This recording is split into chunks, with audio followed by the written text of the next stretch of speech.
This is Leprecon's Lil Wing console. It's, as the name implies, it's a wing. The actual operating system resides on a PC, which today is essentially a current Windows operating system. Very friendly, easy to operate, intuitive interface. We see this in other members of the family. In many situations where you have a part-time user that's not as skilled or as proficient as they might be, but this is very easy for them to come back up to speed.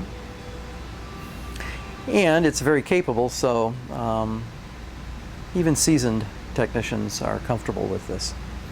And I'll show you a little bit about it. First of all, the wing itself has 24 faders.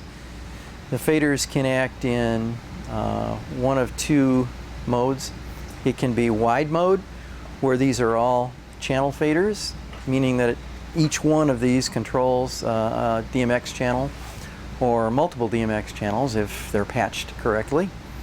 It can operate in two-scene preset mode. And two-scene means a user can set up a look on this bank of faders and fade into it with this particular fader, and then set another look on the lower bank of faders and move to the lower bank and then reset the first bank, and you fade back and forth with this fader. So they call that two-scene preset. It allows more or less a real-time operating mode. We also have a chase section. The chase is a series of looks that runs for some period of time at a certain rate.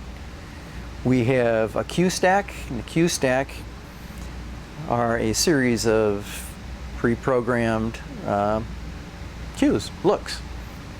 And we allow you a number of ways to run through those and link those. This is called our quick look section. A quick look section is basically, think of them as subroutines. The difference between the quick looks and the subroutines is nothing affects those. Once they're programmed in, the only thing that will affect them is the blackout. The master doesn't. So it's very convenient for unskilled users, say a janitor at a facility who wants to come in and turn the house lights on. You just tell him, power on the console and push button number 1, and that look you programmed will come up. It's very easy to do and very functional. These are encoders. Encoders are basically react or interact with the software, and these are dynamically mapped around to the various parameters you're changing. So I'll show you how that works here in a minute. Typically when setting up a console, you're going to go into the setup screen. Alright, the setup screen has a number of functions you're probably going to perform early on in your setup, and then you're most likely not going to go back there. This screen easily allows you to update both the firmware and the fixture library. The fixture library is constantly changing. The firmware, not so much. You know, that might change once or twice a year. It also provides you an easy way to upload a show.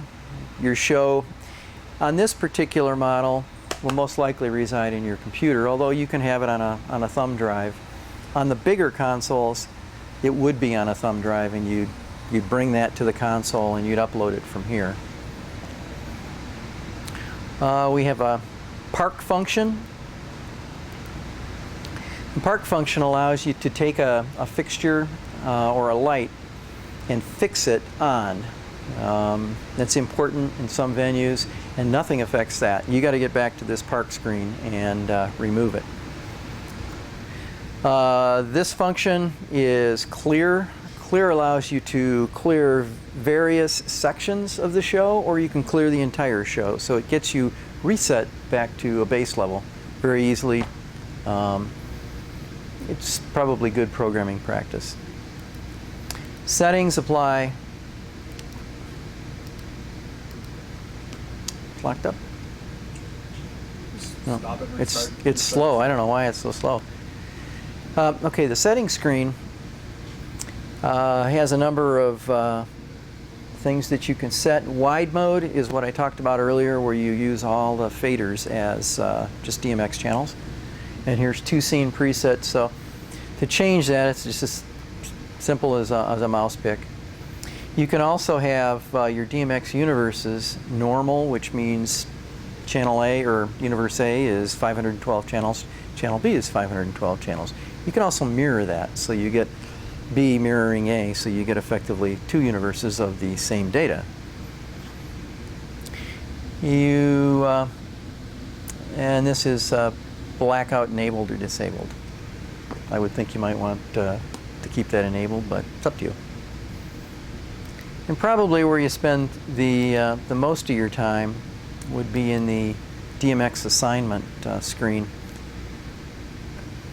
So this is the DMX setup screen, and this is where you would add fixtures. There's already a few fixtures in here, but when you add a fixture, it's just a matter of a mouse click from the fixture library. And the fixture library is continually being added to as more and more fixtures come out. We do that basically from customer requests. But first selections in here are conventional dimmers. And there are still conventional dimmers out there. We sell a lot of them. But you have 6 channel, 12 channel, up to 96 channel. Let's pick a I don't know. What do we want here? Chevy. Chevy what?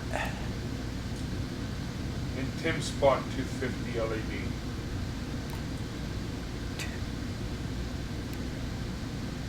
It's a brand new one. It may not be in there yet. Oh. Would you like that added? Let's grab one of the Q spots. Let's go with the Q spot. How's that? A 150 LED? That works. Okay. So you click on the fixture and it brings this screen up. And when it does that, it automatically patches this fixture into the system. It gives you an intensity channel, so you know where that intensity channel is. When you go to focus that fixture, you can bring it up, see where it is, see what it's doing very easily. This particular fixture's 12 DMX, it's 12 DMX channels long. And it's going to place it at address 76. It's going to do that because that's the first available within this assignment screen, because I had those other fixtures in there. So it knows, it's intelligent enough to put it where it can fit. You also have the option of multiple copies here. And you could tell it, put 6 of those in there, and it would just put them in the matrix, one after the other. I'm going to leave it at 1. And if for some reason you wanted to move that fixture, and here it is, you can just grab it with your mouse and it moves around the matrix. So now it is at a different channel setting. So the point is, it's very easy to add your fixtures in so you can get to the screens that you care about programming these and putting your show together. So we'll leave this screen right now. You also have a final screen here for patching. And if you want to patch, you're welcome to. You can add some number of your own custom patches in. You can go with the one that's in there. The standard default patch is 1-to-1 through the 512 channels. But like I said, the system patches those in for you when you add them to the DMX matrix, and here they are. We're going to leave it at that for this. It's a bit more than I need to get into right now. On your programming screens, so what we see here are our conventional dimmers on these channels, and we see our moving lights in these other headings. I can choose to show those, or I can park them up here. I'm going to leave them up because I don't have that much in this show right now, and it's easy enough to see them on this desktop. The conventionals, you can do one at a time. You can grab a whole row of them. That's 1 through 18, and I can start to move those up. You can see them move either with the faders, which moves them one at a time corresponding to the fader, or if they're all highlighted here, I can bring them all up. You notice that they all came up. So very easy to use. In programming, this happens to be a submaster screen. Programming submasters, I have 20 pages of subs, and I have 12 submasters. So I can go 20 pages of 12 subs each. And to program a sub, it's as easy as setting my look. In this case, I've got 1 through 18, and I'm going to give it a level of 57%. I'm going to say that looks good for my first sub. I'm going to assign it a fade time. Right now it's set at 4. Maybe I want it to be 2. And I can numerically put that in by clicking on that, hitting this keypad. So I could put 2 in that way. It's now 2. I could, because the field's highlighted, also just key in something. I added a 3, it's 23, but that's too long. I don't really want that.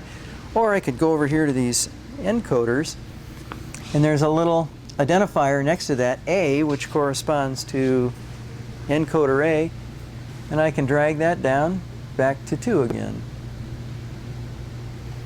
Now as I move around the screen, that A, and there's actually 3 of these, so that A, B, C would be remapped to the appropriate area where I was working in.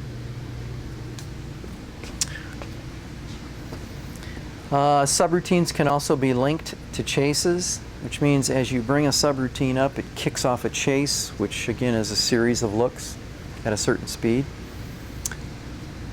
And I save it. It says there was already something in that subroutine.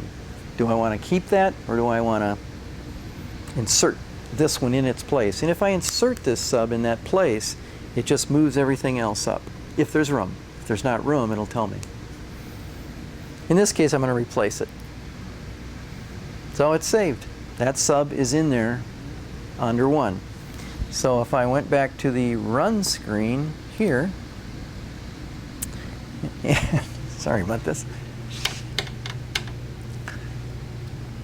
Let me clear these out so we can see this. See, nothing's on, and I bring up sub 1. It just brought up all those faders, and that's that subroutine. Really easy to do. Also on the subroutine record screen is the quick looks. So if I click on that button, I have quick looks 1 through 6, which were those special buttons over there that I can program just like a subroutine. Chases, it's a similar kind of an interface. You have some built-in chases that perform, you know, they run the first 6 or first 12 channels up and down. It's something that you might want to use just to work up a scene on stage, or just to get something going. I could show you that, let's say, to bring up one. Bring up the chase, and it says, which chase do you want to run? Well, let's run 2. And there's 2, and it's running at that particular rate, and that's good. So you can see the channels moving back and forth here. Now if you don't like what's built in, you can build your own. You can build, I don't know, 99 or 999 of them, plenty, and you can run those.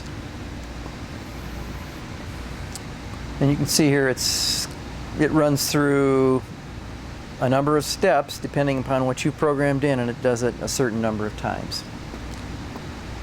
And the cue screen, a cue is typically what you use to run a show where you're running from a certain look to a certain look, certain scenes. Think of it as a scene. And those can go through the record screen like the other ones. Q5 happens to be the cue we're on. You can change that. It's not recorded. You can set a fade up time, a fade down time, a follow time, and a wait time. So you set a look. Let's say dimmers 1 through 5. I want those to go to 100%. And I want it to do it in 4 seconds. Looks good. And then the fade down time, we'll make that 4 as well. Now the follow time means when you kick a cue list off, it's going to implement the step you're on, and then it's going to wait that time and then kick the next one off.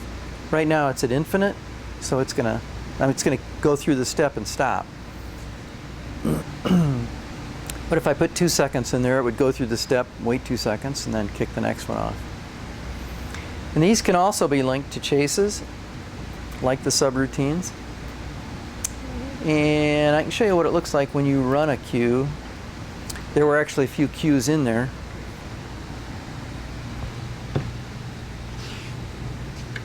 Simply turn the cue stack on and hit the go button. It goes through the cue and it tells you what step it's on, you see what it's doing, and it'll just go through the list.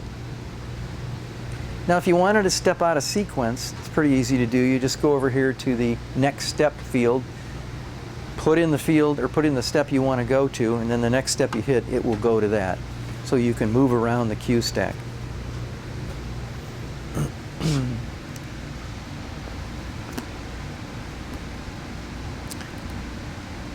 So what else do we need to show you? You can do groupings down here. You can put channel numbers together and call them a group, you know, front lights, back lights, movers, and you can label those so you can call on those as a group. Moving lights. Your moving lights have a special screen, and if you had, say, multiple of this fixture, this happens to be the Q-Spot 150 LED, you would see a list of them in here. And you can program all of them at once, or you can program any number of them at once. In this case, we just got the one, so I can bring that intensity up.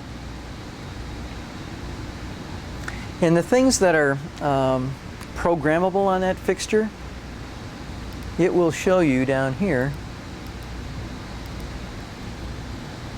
And these are labels that the factory would supply. So you can set your colors. This particular fixture doesn't support what we call a color mixer, and it's a wheel, or you can enter it graphically, you can enter it numerically. You can set your own custom colors and then label them. So you can, you could Northern Sound 5. You could put something in there that's custom for you and just call it back as a label. Beam. This has to do with gobos and rotating gobos. You can select those as labels, and you can control the attributes for those down here. So maybe they rotate, maybe they change from label to label. And position. Position can be entered numerically by the keyboard, via the encoders, or you can grab the position graph and you can move your fixture around like this. And you'll be looking at your fixture on stage, it'll be moving. Once you find where you want it, you can see numerically where it is, and you can also save that as a label, so you can go back to it quickly and use it in your programming structure. And that's kind of how you move around the moving light screen. We have effects engines that also work with the moving lights to help you generate movement. We have functions in there called Ballyhoo, circles, label list, polygon, rectangle, triangle, and sweep. And you can select one of these. If we select Ballyhoo, it just comes up with a number of screens that relate to the parameters you can change for Ballyhoo. So you need to just pick a fixture, and in this case we're still on the Q spot, so it says, would you like to change the pan, the tilt? Would you like to set maximums on that so it doesn't go off stage? Can you tell me a speed you want? Can you tell me the number of loops you want? So I mean, you can set up these fairly complex moving light shows with basically just answering questions here. And now if you have more than one of those fixtures, we allow you another screen to sequence them. So if say you had 5, you could put them in a certain sequence here and tell it, run through this sequence so many times at this speed.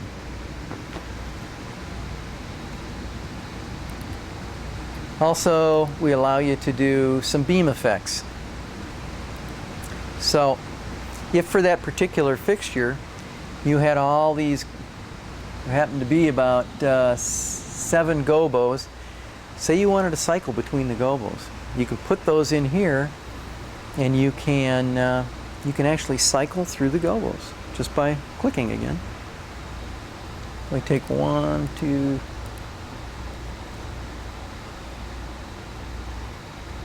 That's really quite easy. The parameters you can set for that are fade time from gobo to gobo, or whatever labels you're using. Tell it how fast and how many loops. And again, the sequencing, in which order does it do things.